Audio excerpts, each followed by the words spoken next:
Teoria das linhas de campo girantes, TLCG. Somos uma empresa de engenharia que atua no mercado desde 2020.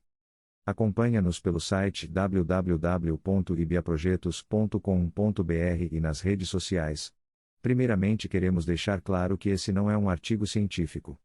Lembramos que tudo que está neste vídeo já está patenteado no INPI, Instituto Nacional de Propriedade Industrial sob número BR 10202102577776 datado de 20 de dezembro de 2021, conforme documento em tela. Na Organização Mundial da Propriedade Intelectual sob o número U 2023-081986A1, datado de 19 de maio de 2023 conforme documento em tela. Esta obra também está registrada na Fundação da Biblioteca Nacional, sob o número do registro 859.572, do livro 1674 folha 195, datado de 11 de novembro de 2022 conforme documento em tela. A TLCG busca responder de uma forma mais completa as seguintes perguntas. 1.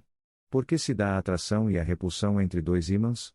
Atração quando aproximamos polos diferentes e repulsão quando aproximamos polos iguais um do outro. 2. Por que se dá a corrente elétrica em um fio condutor quando se passa este fio pelas linhas de campo magnético? 3. Por que esta corrente contínua se dá em um sentido quando se passa este fio condutor em uma determinada direção e por que a corrente elétrica muda o sentido quando se passa o fio condutor na direção oposta? 4. O que determina, afinal, o sentido dessa corrente?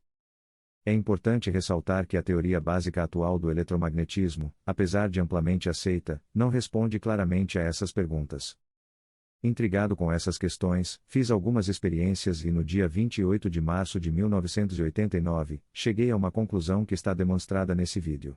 Meu nome é César Leônidas da Silva, sou graduado em Ciência pela Faculdade de Filosofia, Ciências e Letras de Patrocínio MG. Porém, somente agora, com a ajuda de meus filhos que são engenheiros, conseguimos terminar e publicar essa conclusão. Queremos deixar claro que as mudanças aqui apresentadas não alteram os conceitos práticos do eletromagnetismo, como as leis, equações, sentido da corrente elétrica gerada, etc., que já são amplamente utilizados.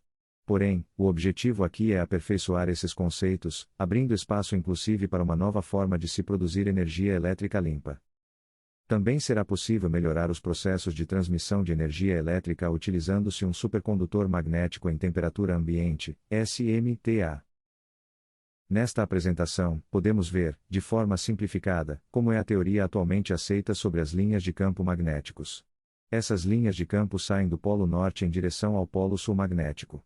Vamos exemplificar analisando a repulsão entre dois ímãs. Primeiramente, analisando a aproximação destes pelas faces norte, veja que fica amplamente justificado, pois se as linhas de campo magnético saem do polo norte e vão para o polo sul, então ao aproximamos estes dois ímãs pelas suas faces norte faz todo sentido a repulsão, já que as linhas de campo estão saindo em ambos os ímãs. Mas por outro lado, ao analisarmos a repulsão destes aproximando suas faces sul, neste caso não faz sentido algum a repulsão, pois no polo sul as linhas de campo magnético estão chegando nos dois ímãs, o resultado desta aproximação, ou seria de neutralidade ou até mesmo de atração, nunca seria uma repulsão. Nota-se que essa parte da teoria, apesar de amplamente aceita, não tem um sentido lógico. Nesta parte do vídeo, veremos as linhas de campo magnético sob uma ótica diferente, ou seja, ao invés de sair do polo norte em direção ao polo sul magnético, as linhas de força simplesmente giram em seu próprio eixo. Convencionalmente, pode-se afirmar que esse giro ocorre no sentido anti-horário na face norte do ímã e no sentido horário na face sul. Olhando para este vídeo, podemos imaginar as linhas de campo magnético girando em seu próprio eixo. Em função desse giro, o movimento das linhas de campo poderia ser comparado ao de um redemoinho. Colocando-se dois ímãs lado a lado, com os polos sul voltado para cima, teríamos todas as linhas girando convencionalmente no sentido horário. Ao girarmos os ímãs 90 graus, aproximando as faces de seus polos sul, até uma distância menor que d, o sentido de giro das linhas de um dos ímãs seria oposto ao sentido de giro das linhas do outro, causando a força de repulsão. Vimos anteriormente que essa repulsão na ótica da teoria atual não se justifica. A mesma coisa acontece ao aproximar os ímãs pelos seus polos norte, haverá repulsão pois o giro das linhas de um dos ímãs seria o oposto ao sentido de giro das linhas do outro.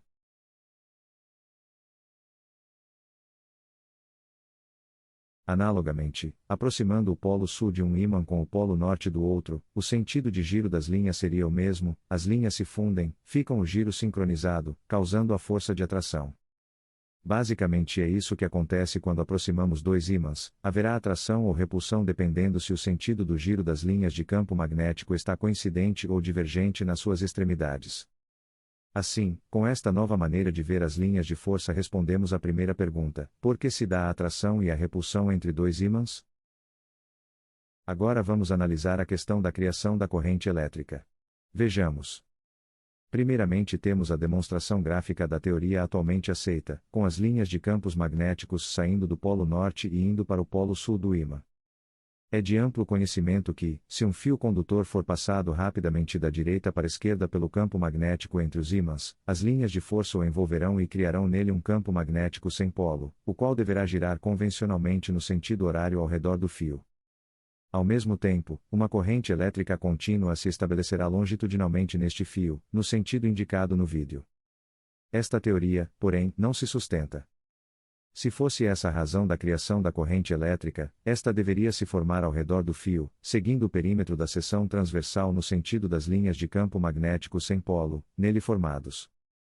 Por essa teoria, não faz sentido a corrente se formar no sentido longitudinal do fio, como ocorre na prática. A seguir, será analisada a mesma situação, porém aplicando-se a TLCG.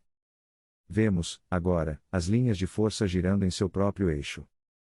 Da mesma forma que anteriormente, passando rapidamente o fio condutor da direita para a esquerda, as linhas de força o envolvem e, ao completarem a volta ao redor deste, em função de girarem em seu próprio eixo, iniciam um movimento ao longo do fio e transportam consigo os elétrons que são atraídos pelas linhas de força pela característica magnética das linhas e dos próprios elétrons, formando-se, assim, a corrente elétrica no sentido longitudinal do fio, conforme demonstrado.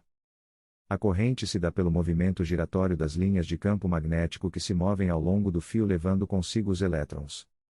No momento em que as linhas de campo magnético girantes envolvem o fio, os átomos, em torno do fio, são alinhados e o movimento ordenado dos elétrons é forçado ao longo do fio pelo movimento girante das linhas de campo magnético ao seu redor. Assim, fica demonstrado o motivo da criação da corrente elétrica, bem como a definição do sentido dessa corrente ao longo do fio condutor. Invertendo-se o sentido de movimento do fio, temos a criação da corrente elétrica no sentido inverso, conforme demonstrado. Primeiramente aplicando-se a teoria atualmente aceita, que, como já foi verificado, não faz sentido.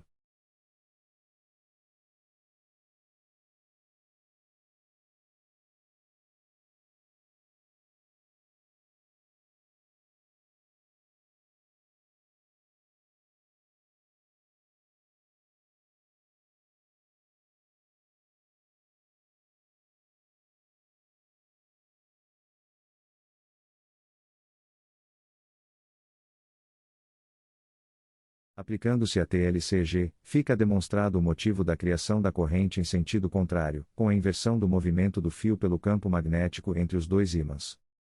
Com a TLCG fica claramente demonstrada a razão da criação da corrente elétrica e o motivo do sentido dessa corrente no fio condutor.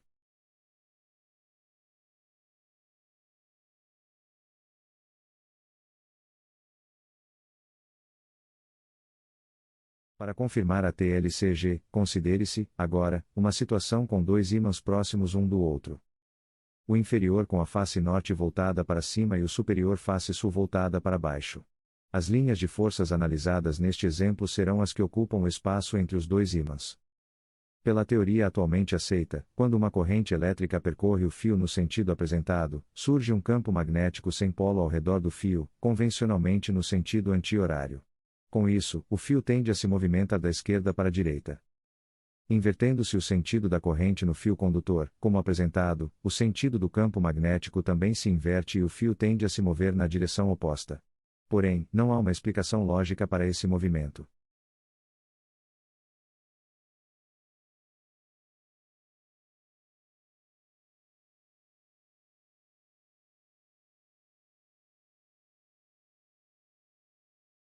Pela TLCG também ocorre a mesma coisa. Considerando o fio, com a corrente elétrica contínua, no sentido da frente para o fundo na nossa apresentação, notamos que esta corrente produz no fio condutor um campo magnético sem polo. Aqui temos as linhas de campo entre os ímãs girando em seu próprio eixo e temos também as linhas que giram em seu próprio eixo ao redor do fio condutor, com o mesmo sentido que a corrente contínua. O fio é forçado a se movimentar da esquerda para a direita, sendo puxado de um lado e empurrado do outro lado.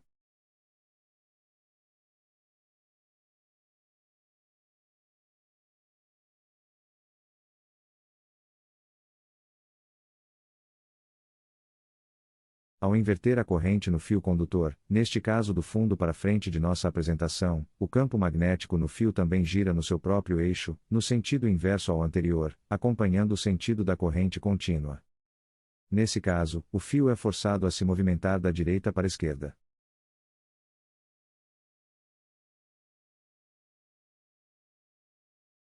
No desenho apresentado fica mais fácil de analisar as linhas de campo entre os ímãs e no fio conduzindo corrente elétrica contínua, e o resultado do movimento do fio comparando-se as duas teorias. Na figura 1, temos uma demonstração da interação das forças existentes, segundo a teoria atualmente aceita, quando um fio, conduzindo corrente contínua, atravessa as linhas de campo de um ímã. Por essa demonstração, verificamos que não se justifica o movimento que o fio condutor realiza. Não há uma força resultante que impulsione do ponto A ao ponto B quando a corrente elétrica tem o sentido demonstrado, ou do ponto D ao ponto C, quando o sentido da corrente elétrica é invertido. Na figura 2, porém, aplicando-se a TLCG, o movimento do fio se justifica. Analisando o que ocorre no ponto E, veremos que a rotação das linhas de campo entre os ímãs tem sentido contrário ao da rotação das linhas ao redor do fio. Isso cria uma força de repulsão para a direita. Ao mesmo tempo, analisando o que ocorre no ponto F, veremos que a rotação das linhas de campo entre os ímãs tem mesmo sentido da rotação das linhas de campo ao redor do fio. Assim, o fio é atraído para este lado. Isso justifica o movimento que o fio condutor executa. Nos pontos G e H, a análise é a mesma, porém, com a corrente elétrica no sentido contrário. No ponto G, a rotação das linhas de campo entre os ímãs tem o mesmo sentido da rotação das linhas de campo ao redor do fio. Isso cria uma força de atração para a esquerda. Já no ponto H, as linhas de campo entre os ímãs giram no sentido contrário ao da rotação das linhas de campo ao redor do fio. Logo, o fio é repelido para o lado oposto, criando-se assim, o movimento do fio da direita para a esquerda. Para ficar mais claro ainda a explicação do movimento apresentado na figura 2 do desenho anterior, vejamos este próximo vídeo, onde o fio condutor de corrente elétrica contínua se movimenta da direita para a esquerda. O campo magnético analisado é a face norte de um ímã, portanto as linhas de campo estão girando no sentido anti-horário. Nota-se que, neste caso, do lado esquerdo do fio condutor, o movimento giratório das linhas de campo do ímã e do fio está coincidente. Por isso o fio é atraído para a esquerda. Já do lado direito do fio, o movimento giratório das linhas de campo é divergente, o que causa a repulsão do fio, forçando seu movimento também para o lado esquerdo. Isso justifica o movimento do fio. Ao invertermos o sentido da corrente, a rotação das linhas de campo ao redor do fio vai mudar de sentido e o movimento do fio será no sentido contrário.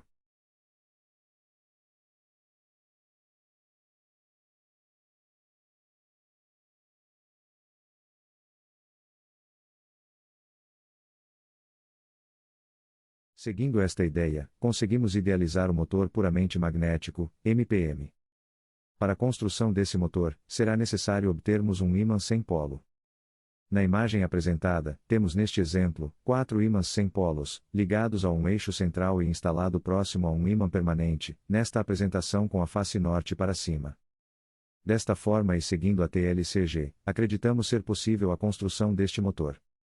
Assim poderá ser criada uma forma de se produzir energia elétrica de uma forma limpa, sem agredir o meio ambiente, sem alteração na temperatura e sem poluição por gases tóxicos ou poluição sonora. Os mesmos princípios aqui apresentados podem ser aplicados na criação do supercondutor magnético em temperatura ambiente, SMTA. Caso haja interesse nesse tema, favor nos contatar através do site indicado no início da apresentação.